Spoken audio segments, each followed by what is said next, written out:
se va a tornar algo más filológico e historiográfico, porque está relacionado con un trabajo que llevamos unos cuantos años realizando yo junto con dos jóvenes colegas, una filósofa y una arquitecta, que consiste en traducir los principales textos de Walter Gropius al castellano, textos escritos en el periodo entre 1908 y 1934, es decir, desde sus inicios como arquitecto, sus primeros escritos que han llegado hasta nuestros días, aparte de las innumerables cartas anteriores, pero escritos, digamos, profesionales y relativos a la arquitectura, hasta el momento en el cual emigra primero a Inglaterra y luego a Estados Unidos, que sí están bastante publicados y traducidos al castellano, frente a este otro periodo anterior importante, clave, quizás donde se localiza su mayor contribución a la arquitectura del siglo XX, que han sido traducidos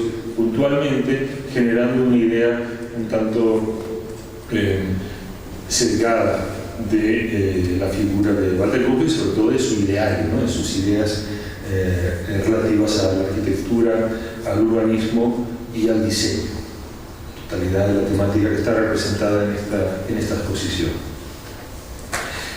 Quisiera hablar entonces sobre estos, partiendo de estos escritos y digamos, tratar de ampliar algunas de las ideas, incluso algunos de los estereotipos que se han instalado relativos a las ideas de Walter Gropius, como por ejemplo puedo avanzar la idea de un Walter Gropius racionalista, que a mí siempre me ha sorprendido, ¿no? Conociendo los escritos alemanes de Walter Gropius, siempre me ha sorprendido esa expectativa, más que sí, una idea instalada relativa a esta condición supuesta, presunta, de Walter Gropius como un racionalista. Está fuera de discusión el crucial papel que Walter Gropius jugó en los procesos de renovación de la arquitectura y el urbanismo en la primera mitad del siglo XX. Contribuyó decisivamente con obras que marcaron un antes y un después, como la temprana Fábrica Faust, que comentó antes ya Beatriz Cormina, ¿no? Elevada a los altares por historiadores como Pesna o por Gideon, pero también contribuyó a la arquitectura del siglo XX mediante sus artículos y conferencias.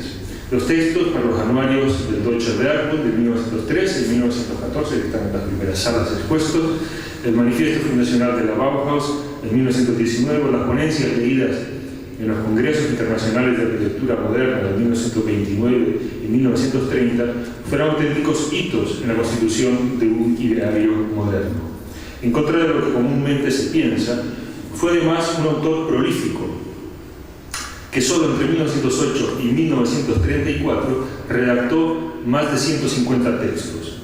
Sin embargo, el peso de Gropius en los relatos de la arquitectura moderna no se justifica a día de hoy por su producción teórica. No es que ésta merezca o carezca ya de interés, ni mucho menos. Sin las aportaciones de Gropius difícilmente se entenderían adecuadamente los debates centrales de la primera mitad del siglo XX. Pero, para poder valorar hoy, en su justa medida, la importancia de su contribución, resulta necesario precisar y poner en contexto el particular sentido y la utilidad que Gropius otorgó al acto de reflexión teórica. En flagrante contraste con las ambiciones literarias de Le Corbusier, quien llegara a definirse a sí mismo como un hombre de lettres, nada menos que en uno de sus documentos de entidad, ¿no? Pueden allí detectar cuando viene indicada la profesión y señala como su profesión la de homme de lettres, ¿no? La de escritor, lo cual tiene una cierta justificación, porque creo que fueron más de 40 libros que publicó en vida, ¿no? Editó. Entonces, en flagrante contraste con estas ambiciones literarias de Le Corbusier, los textos de Gropius rara vez constituyeron un fin en sí mismo y lo declaró así. Además de perseguir la difusión pública de convicciones y aspiraciones personales, sus escritos y conferencias fueron medios para alcanzar objetivos inmediatos tan diversos como la adhesión de empresarios e industriales a iniciativas culturales, la defensa de proyectos educativos en los gremios de decisión política o el reclutamiento de acólitos para incursiones en el arte de vanguardia. Sus textos, además de afirmar un estado de las cosas, buscaban siempre movilizar al lector, ganarle para una causa común en la que Gropius siempre se reservó el rol del líder integrador.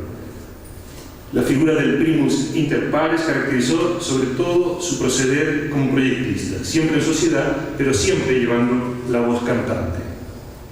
Fue así desde sus inicios en 1908, como joven director de proyectos en el estudio de Petapedas, durante la larga colaboración con Adolf Mayer, al seleccionar y dirigir el cuerpo de docentes de la Bauhaus, primero en Weimar y luego en Dessau, al frente del Bauatelier Gropius en los años berlineses, junto a Maxwell Fry en el exilio londinense, en los emprendimientos americanos que hemos aquí ilustrado, compartidos con Ronald Waxman y también con Marcel Coya, y finalmente en el teamwork practicado por The Architects Collaborative en Cambridge. Por supuesto que los escritos de Gropius sirvieron también a fines tan inmediatos y prosaicos como los de rendir cuentas, explicar y justificar decisiones frente a responsables políticos, comitentes, contratistas, fabricantes e incluso frente a los obreros. Pero en su caso esta función instrumental de los textos subraya el sentido y la importancia que otorgó a la capacidad de articulación verbal de objetivos, criterios y exigencias como premisa fundamental para un proceso discursivo de diseño acorde a los modernos procesos de producción industrial con su característica división del trabajo, a consecuencia de la cual el arquitecto moderno habría abandonado el aislamiento autocrático del genio decimonónico. Si ya a mediados de los años 20 reivindicó al arquitecto como imprescindible organizador integral del moderno sector de la construcción, aún en la conferencia leída por Gropius en 1955 con motivo de la inauguración del edificio de la Hochschule für Gestaltung de Ulm, hizo hincapié en la figura del proyectista como elemento integrador en el equipo que componía junto al técnico, al científico y al hombre de negocios. Sería la chispa creativa de la ocurrencia individual la que encendería un fuego permanente atizado por las críticas de sus interlocutores en pos de un objetivo común más intenso y más elevado al final de ese proceso de diseño. Sin embargo, la decisión última debía volver a estar en manos de un individuo responsable que impondría su criterio y su voluntad, incluso contra la opinión de sus compañeros, para prevenir que el proceso discursivo diluyera la fuerza conceptual y formal del proyecto. Huelga decir que para el Príncipe de Plata esa tarea requería en el arquitecto moderno, devenido después de la guerra en un Apolo de la democracia. La comunicación verbal y la capacidad crítica constituirían, por tanto, herramientas de trabajo indispensables para el proyectista en el contexto de una producción industrial y de una organización democrática. Maliciosamente se ha querido ver en estas ideas una consecuencia directa de las carencias de Gropius como dibujante, unas carencias reconocidas por él mismo, que por lo demás supo compensar, cuestionando insistentemente la importancia tradicionalmente otorgada a lo que él llamaba el platónico tablero de dibujo en la formación académica de los arquitectos, hasta llegar a convertirlas, estas carencias, en una virtud por obra de su notable talento retórico. En suma, el valor de sus textos debería medirse menos por sus cualidades literarias que por la pretendida utilidad de sus argumentos para los procesos proyectuales, así como por su efectividad en términos de poder de convicción y movilización en favor del proyecto cultural totalizador de lo que él mismo llamó una arquitectura integral. En varios de sus escritos tardíos, Gropius se refirió a un episodio de su infancia en el que, al ser preguntado por su color favorito, el pequeño Walter habría dado por respuesta un decidido multicolor, el Bunt en alemán. En su propia interpretación, recogida en la introducción de su libro Alcances de la Arquitectura Integral, con la edición argentina de 1956, en su propia interpretación la anécdota ilustraba de modo fehaciente un innato talante integrador y un firme deseo de incluir todas las componentes de la vida en lugar de excluir algunas de ellas en aras de un enfoque demasiado estrecho y dogmático que habría caracterizado toda su trayectoria, o sea, intención integradora. Lo que no aclaraba al hacer este comentario es que de este modo salía al paso de un reproche de parcialidad dogmática que se le venía haciendo recurrentemente desde que en 1930 Adolf Bene le echara en cara el método dictatorial de quien piensa en los términos excluyentes de o lo uno o lo otro, las palabras de Bene, Entweder oder. Curiosamente, de esa misma categoría, el either or, se le serviría Robert Venturi al criticar en 1966 el reduccionismo estético del legado moderno en los Estados Unidos. Tanto Bene como más tarde Venturi detectaron en aquella presunta parcialidad una inconsistencia respecto de la moderna pretensión de totalidad. Ambas críticas, en particular la primera, la de Bene, contradecía abiertamente a Gropius, quien reclamó para sí mismo haber sido desde sus inicios un adalid declarado del tanto lo uno como lo otro, es decir, del sowohl als auch en alemán de Bene o del both and de Venturi. Sobre el papel contaba Gropius con algunos buenos argumentos a su favor, como el haber exigido tempranamente, antes de recibir las críticas de Bene, la superación de la lógica excluyente en favor de una síntesis polifacética en la construcción de los procesos vitales. Pero no es por el menos cierto que el presunto natural inclusivo de sus escritos raya frecuentemente en un acomodaticio sincretismo intelectual que se materializó, como veremos más adelante, en obras atravesadas de múltiples ambigüedades formales. Probablemente se deba a su condición autodidacta que Gropius rara vez descartara definitivamente alguno de sus descubrimientos o invenciones. Al contrario, compuso su corpus teórico por acumulación paulativa de conceptos. A medida que fue incorporando nuevos elementos, el conjunto evolucionó, se expandió y transformó, y de cuando en cuando conceptos aparentemente caídos en desgracia, o simplemente en desuso, retornan inesperadamente estableciendo relaciones con los elementos más recientes de un bagaje intelectual en permanente construcción. En este orden de cosas podría clasificarse los textos de Gropius de acuerdo a tres tipos según su utilidad. Unos en los que efectúa una base conceptual, otros en los que recupera conceptos y finalmente aquellos en los que evalúa y hace balance en el intento de recomponer la totalidad de un ideario consistente.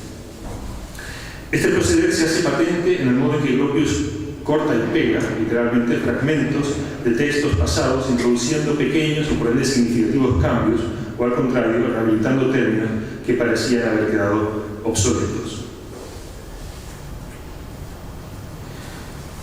Como guía para poder valorar la buscada unidad y consistencia efectiva del conjunto de sus ideas, se presta la lectura de los textos de Gropius en un orden cronológico, que es lo que hemos optado finalmente para la publicación que estamos preparando, lo que permite rastrear justamente el origen de las ideas principales y apreciar tanto continuidades como transformaciones en el tiempo. Quisiera leerle en algunas de ellas, sobre todo en los conceptos ligados a la idea de voluntad o de voluntad vital. Confirmando su predilección por el multicolor, por el Bund, cabe constatar en el ideario de Gropius una constante metodológica de pensamiento dialéctico, un esquema intelectual de dualismo y síntesis, dirigido a reunir e integrar ideas diversas en busca de una voluntad común, superindividual y objetiva. Al hablar del teamwork, postulado por Gropius en su etapa americana, vimos que implicaba una negociación superadora del subjetivismo decimonónico. El proyectar se entendía como un acto de voluntad colectivo relacionado con los ideales democráticos, pero la metodología discursiva de diseño no necesariamente sancionaba la validez exclusiva de los criterios racionales.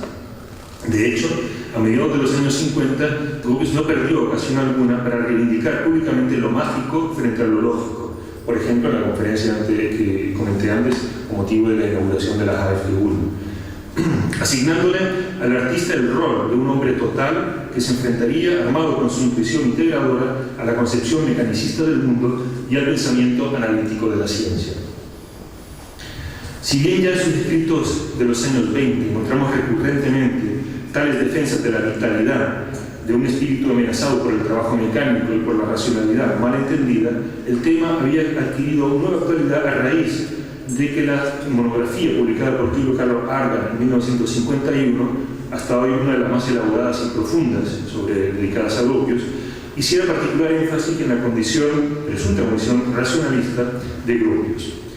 Manfredo Tafuya advirtió mucho más tarde que aquella lectura racionalista de Gropius guardaba relación con las disputas historiográficas italianas y que constituía una respuesta implícita al nuevo paradigma organicista postulado por Bruno Seri y su Asociación para la Arquitectura Orgánica, fundada en 1945. El dato se torna particularmente interesante y casi irónico si recordamos que Seri se había formado entre 1940 y 1942 en la Graduate School of Design de Harvard bajo la dirección de Gropius, y que su historia de la arquitectura moderna, vemos allá a la derecha, en la que el racionalismo fue presentado como una etapa superada y que caracterizó en clave orgánica, por ejemplo, una obra como la fábrica modelo de la exposición del Bergwood de Colonia, que vemos ahí a la izquierda, subrayando la patente influencia de Frank Lloyd Wright y la anticipación de figuraciones plásticas, en particular la curvatura de la fachada de vidrio, que perfeccionaría Erich Mendelssohn, uno de los arquitectos predilectos de Bruno Seri. Sería descabellado pretender la existencia de un Gropius orgánico, organicista, digamos. Orgánico sí, pero no organicista, pero de igual modo constituiría un despropósito querer reducirle a un racionalismo unívoco, escamoteando el importante componente vitalista en sus teorías. Desde la distancia en el tiempo, resulta sorprendente que en el primer número de Zodiac, publicado en 1947, Argan contribuyera con una vehemente reivindicación política del presunto racionalismo de Gropius, de quien, unas páginas antes, pudo leerse en esa misma revista su conferencia Apolo en la democracia, que cerraba conjurando el advenimiento de una cultura capaz de expresar los sueños, las maravillas, el gozo, la ilusión de la vida humana en una nueva y mágica belleza. La idea del arte como reducto de lo mágico en la civilización industrial, combinada con la búsqueda de los valores supraindividuales susceptibles de restituir una base cultural común, constituye un argumento que puede rastrearse hasta los primeros ensayos de Gropius, en los que la noción del Kunstwollen, es decir, la voluntad artística o la voluntad de arte, fue clave a la hora de formular, de iniciar un discurso objetivo, pero en absoluto reducido a la racionalidad. Lo que quisiera tratar es tratar de conectar dos conceptos, este de Kunstwollen, que acabo de introducir, y su evolución, lo digo, en el tiempo, hasta convertirse, devenir un Gestaltungswille, que es el concepto, digamos, que lo sustituye, o la palabra que utiliza cambiando términos en textos, incluso en repeticiones de textos, donde simplemente cambia el término a mediados de los años 20. Y todo comienza hacia 1908, a la edad de 26 años, Gropius redactó dos versiones de su primer ensayo, sobre el que llevo ya unos años dando la lata con este texto, pero insisto porque me sigue pareciendo fundamental para entender el origen y, ya digo, el devenir de estos conceptos en Gropius. Entonces, fue su primer ensayo dedicado al castillo de Coca, que había visitado en el transcurso de un viaje iniciático de varios meses por España. Las diferencias entre ambas versiones son sumamente relevantes. En la primera de ellas ofrece una lectura del arte español como síntesis esencial de la dualidad cultural entre lo oriental y lo occidental. En el castillo se funde en el principio de concavidad que identifica con Occidente con la corporeidad convexa propia de Oriente.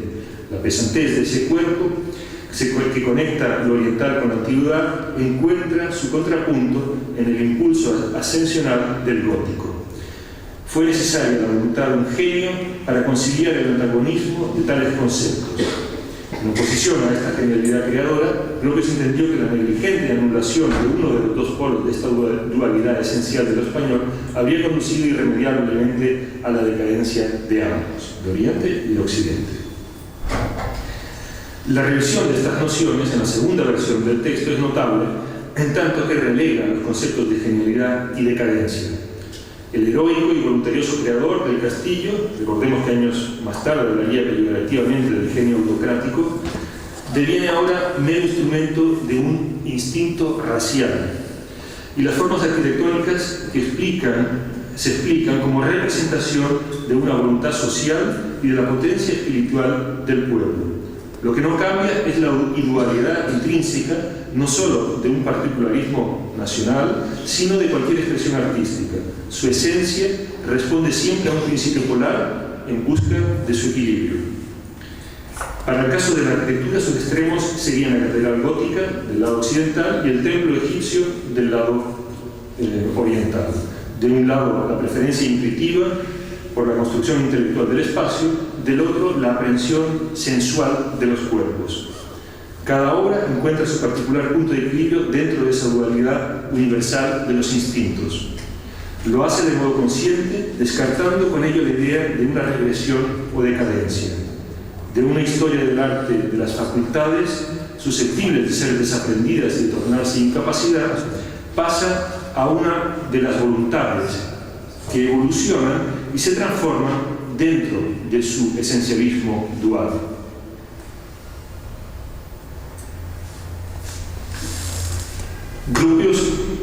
Gropius señaló el origen intelectual de este giro, nombrando al historiador del arte vienés Alois Riegel como quien acuñó, como el personaje, la persona que acuñó el concepto de Kunstwille, ¿no?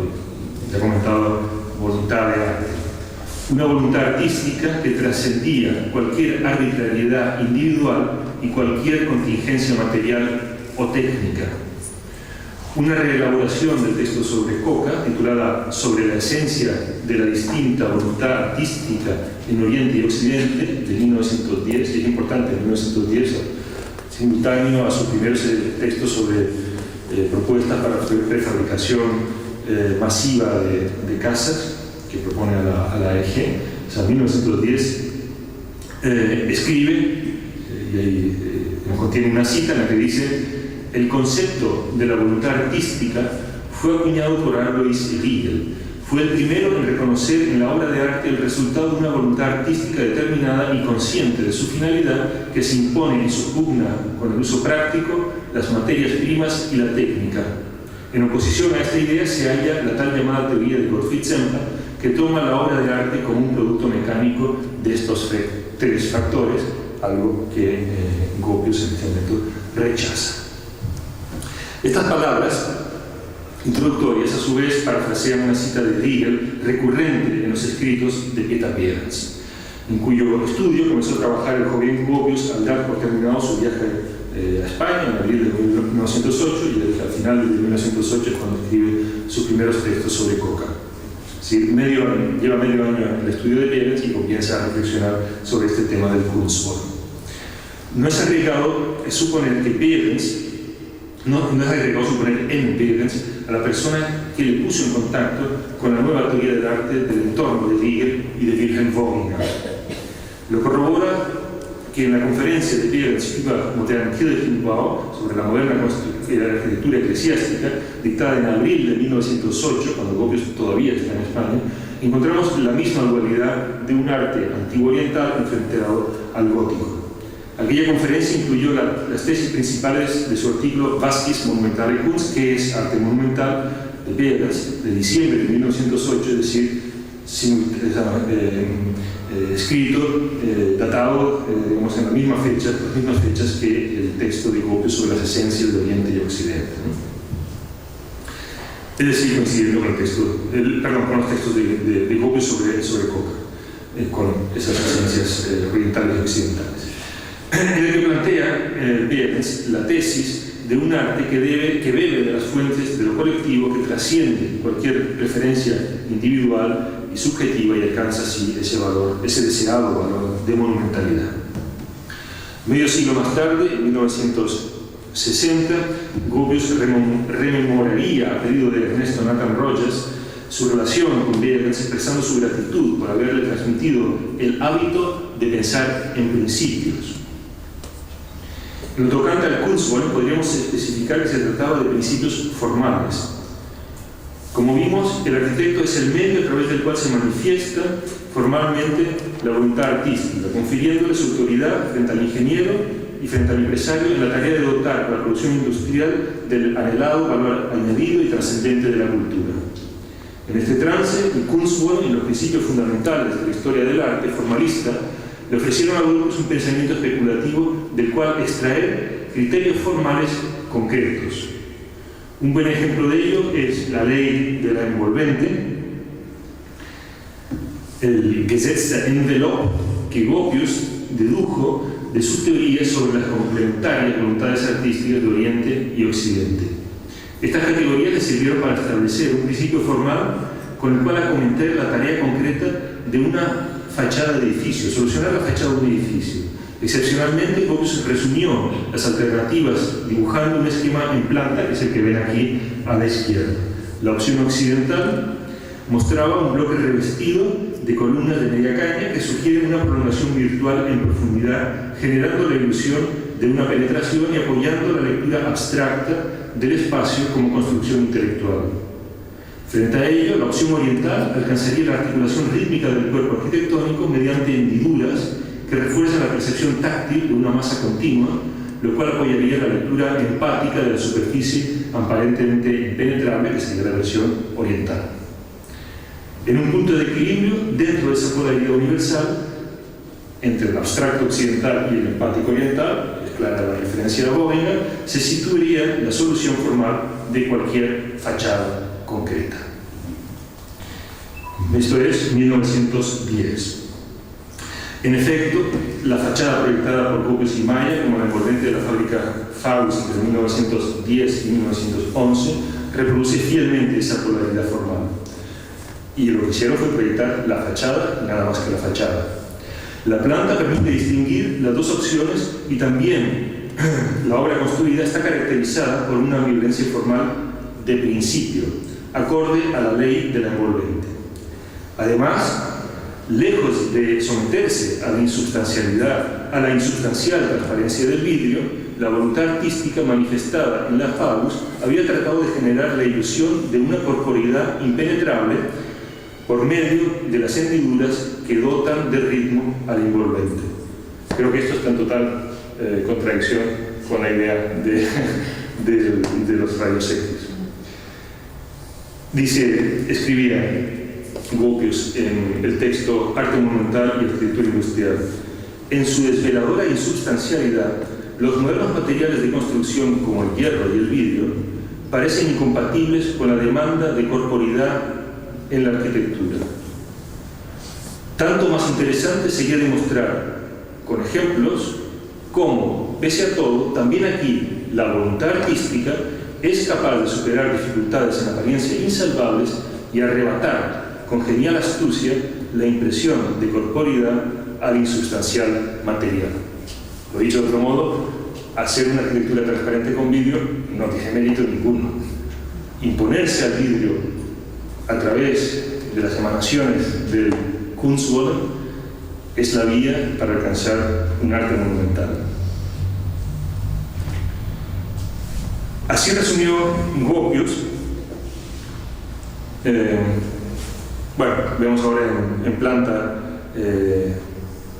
un esquema de la presunta síntesis sobre la que escribió Gropius del castillo de Coca, de esta polaridad llevada a una síntesis, el Gesetz der Envelope, o sea, la ley de la envolvente de 1910, y a la derecha el Faust con esa solución ambivalente que permite ambas lecturas de forma simultánea, podemos decir justamente sowohl als auch, ¿no? Tanto lo uno como lo otro. Entonces, con las palabras ahora recién citadas, resumió Gropius el sentido de la nueva voluntad artística en su famosa conferencia Monumentale Kunst und Industriebau, es decir, Arte Monumental y Arquitectura Industrial, dictada en 1911 a invitación de Karl Ernst Posthaus en el Volksmuseum de Hagen.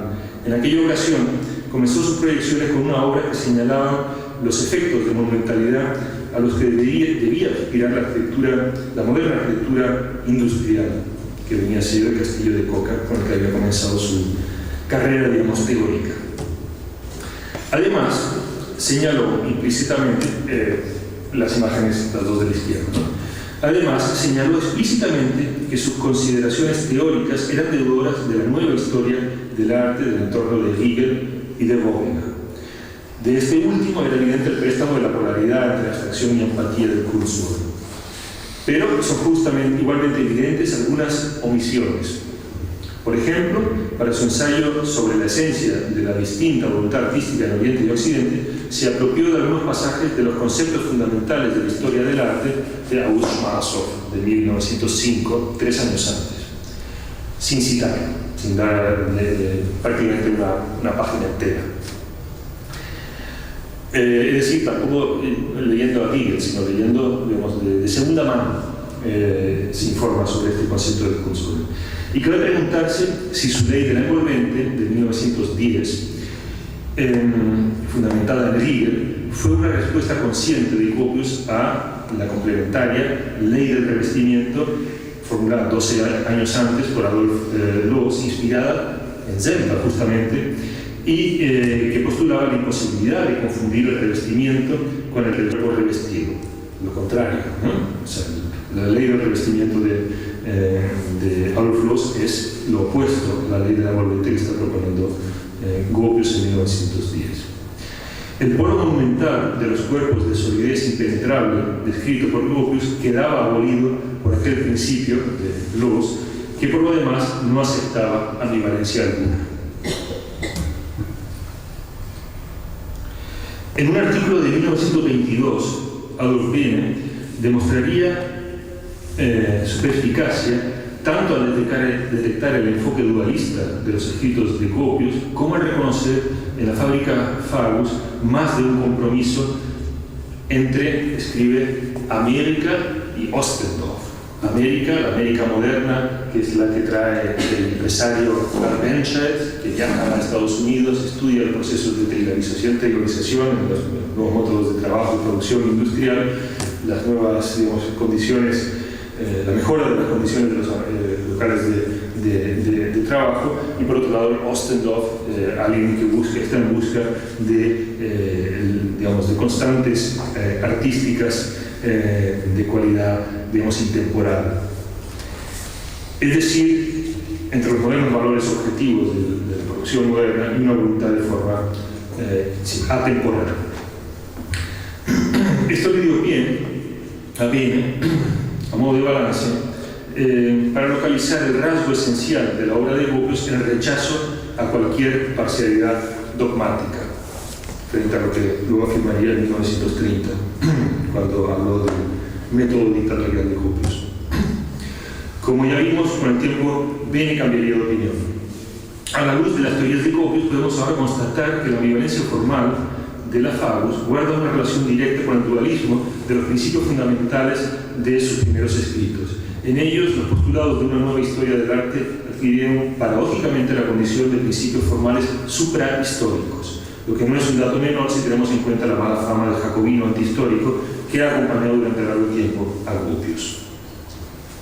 La idea de una permanente transformación en base al dualismo inmutable de un principio formal guarda relación con la concepción vitalista del arte y del mundo que subyace a la noción de voluntad.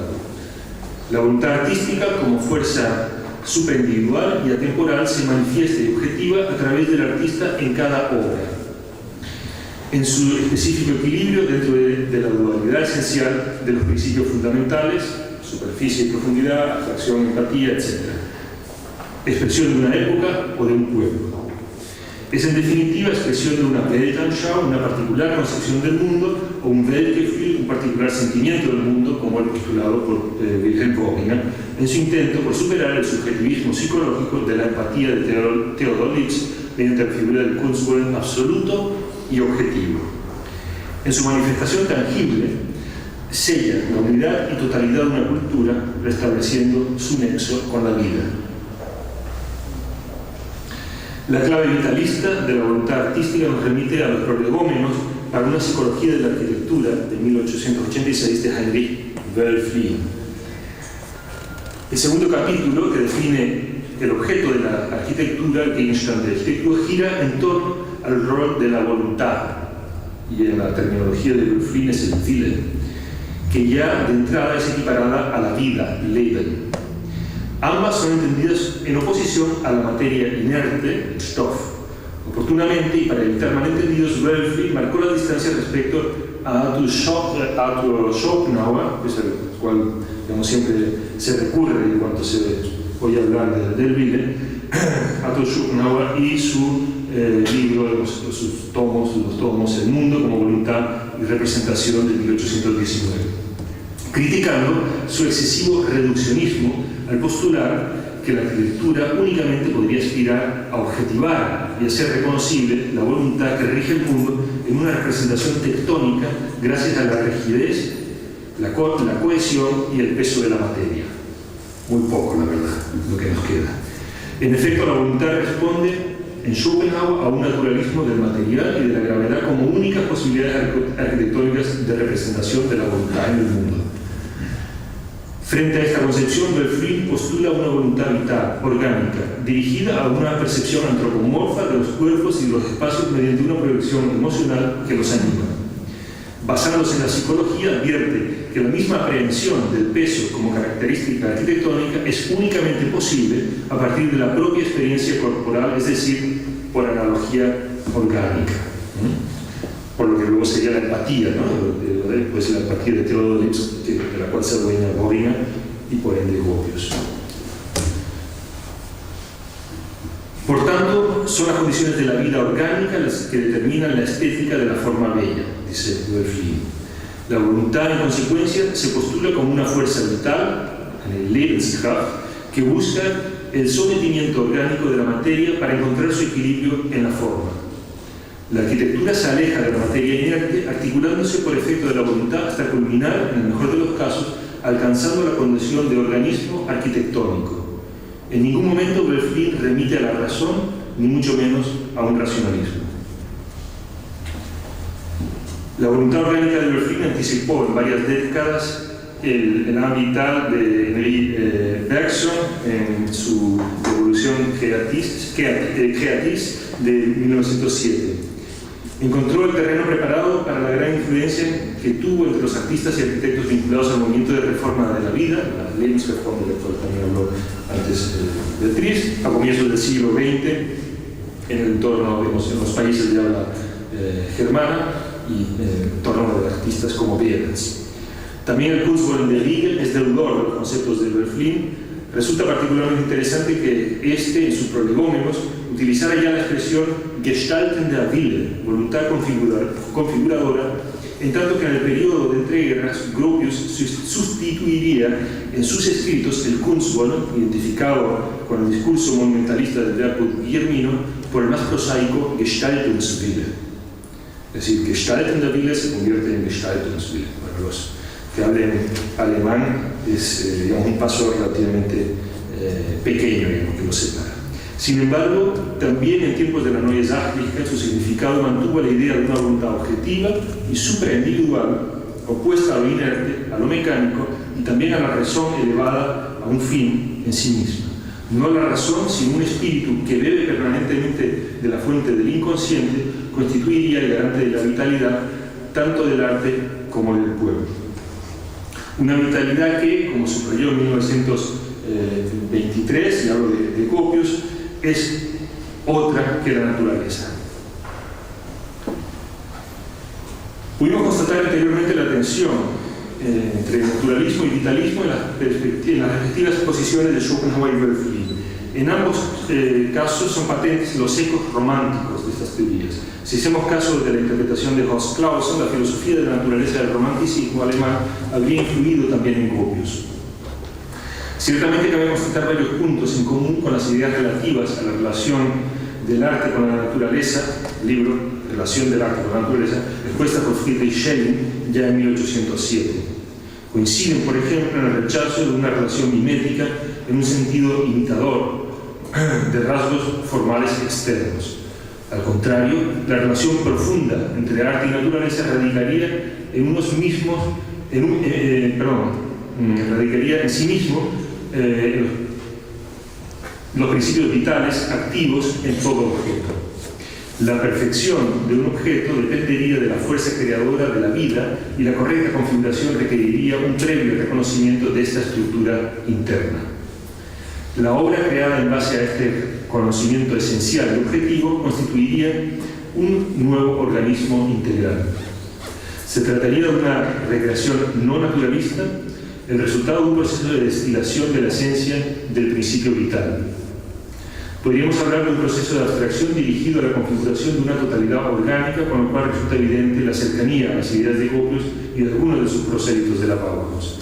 En efecto, se ha subestimado e incluso despreciado injustamente la raíz romántica del Gesamtkunstwerk moderno y su sentimiento religioso, restaurador de la unidad orgánica de la vida, patente en la promesa de redención colectiva, contenido en el manifiesto fundacional de la Bauhaus, pero no menos evidente en la totalidad ansiada en el Deutsche Lehrerkunst, ¿no? El lema de la cucharilla de café al urbanismo, hasta la Total Architecture de Baudelaire. Wolfgang Pink caracterizó ya en 1971 a Gropius como un romántico, en referencia al periodo inmediatamente posterior a la Primera Guerra Mundial, aunque precisó que aquella atmósfera mística había sido preparada por la recepción del telos del arte, es decir, del objetivo último en virtud del cual se crea o construye, implícito en la relación entre el Kunstwollen de Riga y la polaridad Oriente-Occidente en Gropius. Pink nos remitió ya entonces, hace que son 44 años, Pink nos remitió ya entonces enteramente a la correspondencia entre Osthaus y Gropius como probable origen de tales consideraciones. Hay que saber que se había conocido en el comentado viaje a España cuando Osthaus, un importante mecenas del entorno del Lehrerkunst, se encontraba reuniendo azulejos para su Museum Folkwang en Hagen. Con este objetivo se puso en contacto con Gropius, quien tras su visita al castillo de Coca había comenzado a coleccionar y estudiar y elaborar él mismo azulejos en unos talleres de Sevilla. No viene al caso los detalles biográficos de este episodio, que le llevarían al estudio de Behrens, que ya en alguna ocasión he escrito incluso en un curso de la maestría. Lo que sí interesa ahora es constatar que Gropius, tras haber fracasado como estudiante de arquitectura y tras su fracaso que realiza este viaje a España, que le salva de alguna manera y le devuelve por la puerta grande del estudio de Behrens a la vanguardia de ese momento, consiguió reconducir su carrera a partir del trabajo artesanal y del conocimiento de los materiales y de las técnicas de fabricación de los barros vidriados sevillanos. Tampoco este es un dato menor si tenemos en cuenta que Gropius desarrollaría en la Bauhaus a partir de 1919 un modelo antiacadémico de formación de artistas basado justamente en el conocimiento de los materiales y de las técnicas artesanales. Así, en 1908, ya en el estudio de Behrens, por mediación de Osthaus, había polemizado en la correspondencia con Osthaus sobre el origen de la sevilla de la Alhambra que Osthaus suponía en un entramado lígneo utilizado que se había convertido en la pieza cerámica por transposición material de las formas. Gropius respondió acusándole de una improcedente cercanía a la Stoffwechseltheorie de Semper y afirmando que él mismo había podido observar cómo aquel ornamento se generaba realizando manualmente hendiduras sobre el material aún húmedo, es decir, persiguiendo conscientemente un determinado objetivo formal. En resumen, habiendo tenido a su disposición las experiencias y los conocimientos necesarios para argumentar en favor de un determinismo materialista, optó, por el contrario, por la idea de una voluntad artística dirigida a superar las barreras impuestas por el material y por la técnica, como puede leerse ya tempranamente la Stilfragen de Alois Riegel, que data de 1893. Gropius parece haber tomado nota de la respuesta de Osthaus, quien defendió la búsqueda de un origen en una necesidad constructiva, incluso en formas ornamentales como la lacería, advirtiendo que a menudo la forma artística surgía de la experimentación con el material. La respuesta de Osthaus básicamente fue, citando a Goethe, diciendo el mensaje era sowohl als auch. Puede ser tanto lo uno como lo otro, y no, digamos, la negación digamos, la más injusta del presunto materialismo de Semper en las teorías de Riegel. Sabemos de la importancia que adquirió el conocimiento práctico de los materiales y de las técnicas artesanales en la formación de la Bauhaus, pero no menos conocida es la escrupulosa distinción de Gropius entre las facultades técnicas y las aptitudes artísticas. El arte no puede ser enseñado. De acuerdo al Kunstmann, sería una emanación de un plano trascendente a través del artista, ¿no? El arte no puede ser enseñado, pero sí las técnicas artesanales y los oficios, sin los que no sería posible el arte. Nuevamente, los escritos en los que Gropius trató la cuestión de los materiales de construcción le muestran cercano a la posición aristotélica de Berlin, en la que no puede haber forma sin materia, y sería justamente la posición de Osthaus. Entonces, no puede haber forma sin materia, una materia a la cual, sin embargo, la voluntad busca imponerse. En 1920, Gropius le dedica un artículo a la madera como el material de construcción más apropiado para la dura posguerra, en tanto que a su lógica orgánica interna se ajustaría a la voluntad de la época y sus condiciones de vida, ¿no? Responde a esa imagen que vimos ahí de la Sommerfeld-Haus ahí a la derecha arriba. Bueno, y también todas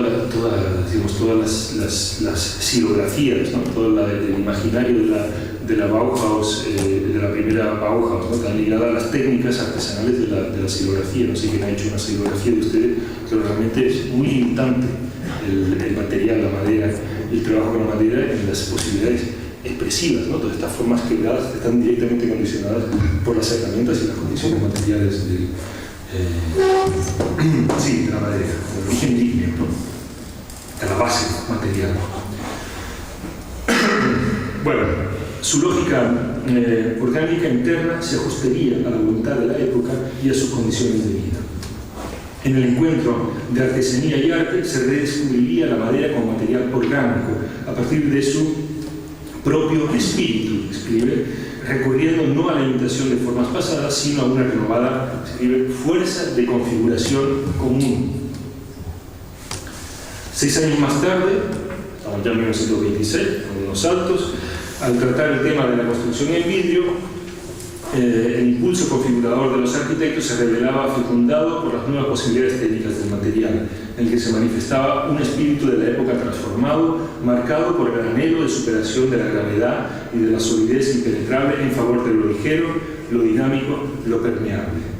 Ahora la cualidad insubstancial del vidrio era reconocida en su potencial para la continuidad espacial entre el interior y el exterior. Una concepción que igualmente habría surgido de las raíces del impulso configurador. Ya en 1929, al escribir sobre la construcción en acero, la argumentación devino pragmática, sachlich, en términos económicos, legales y constructivos. Pero incluso la racionalidad de los secretos estructurales y de las formas habitacionales ligadas a la construcción en acero eran expresiones de la época, de su espíritu e impulso vital. Al margen de los sistemas racionales de composición, como la triangulación gótica, que Gropius señaló haber aprendido igualmente en el estudio de Vélez, podemos concluir que ya fuera, como Kunstmann primero, como Gestaltungswille más tarde, la voluntad y sus principios fundamentales las que le proporcionaron argumentos útiles para su procedimiento discursivo de diseño en base a las presuntas emanaciones formales, objetivas y supraindividuales de la vida.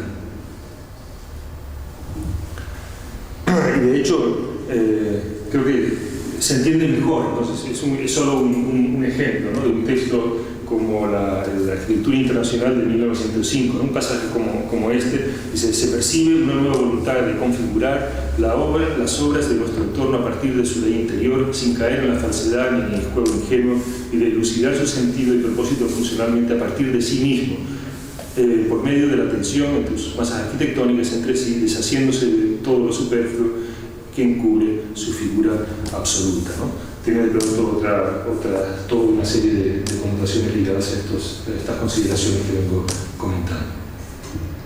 Argan, en su construcción de una... volviendo a Argan. Entonces, Argan, en su construcción de una Bauhaus y de un Gropius rígidamente racionales, identificó tal condición con una superación de lo natural y nacional, tendente, por tanto, a expresiones superhistóricas, antinaturalistas, e internacionales. En rigor, Gropius entendió que la internacionalidad, lejos de negar lo nacional, encontraba en ello su premisa. Pero ya vimos que la racionalidad internacionalista postulada por Arlen debe ser entendida en la especificidad nacional también, en un contexto historiográfico italiano. Del mismo modo, si no se tiene en cuenta aquellos ambientes italianos, difícilmente se entenderá la vehemencia con la que ya en los años 70 se pasó a desenmascarar la falsedad de la pretendida racionalidad de Gropius. En lugar de atender a las posiciones del propio Gropius, desde posiciones poco menos que jacobinas, se pasó directamente a desenmascarar su también presunto esoterismo naturalista. En el caso de revistas como Controspazio, que en 1970 dedicó un número monográfico a la Bauhaus, de la cual se realizó una versión castellana, que es la que vemos aquí, las tapas. Publicada en Madrid dentro de la serie Comunicación, en la que se denunció el fraude de una Bauhaus racionalista. Gropius era uno de los principales acusados. En el ámbito de habla hispana, el origen, el alcance y el sentido de aquellos vaivenes pudieron ser entendidos por lectores familiarizados con la crítica italiana. Para quienes no contaban con ese privilegio, debió ser una tarea francamente difícil hacerse una idea cabal de las ideas defendidas por Gropius con anterioridad a su exilio. Además de los ecos italianos, los lectores españoles y latinoamericanos, con otras referencias para una recepción propia, íntimamente ligada a la red internacional de contactos, contaron con una serie de referencias íntimamente ligadas a la red de contactos internacionales que Gropius fue tejiendo en aquellos ambientes desde 1907, cuando realizó su crucial viaje entre Oriente y Occidente, es decir, con la recepción temprana de algunos de los textos del diario de Gropius en los ambientes españoles, argentinos sobre todo, a finales de los años 20 y principios de los años 30, pero eso es, digamos, otra historia. Eso es todo. Muchas gracias.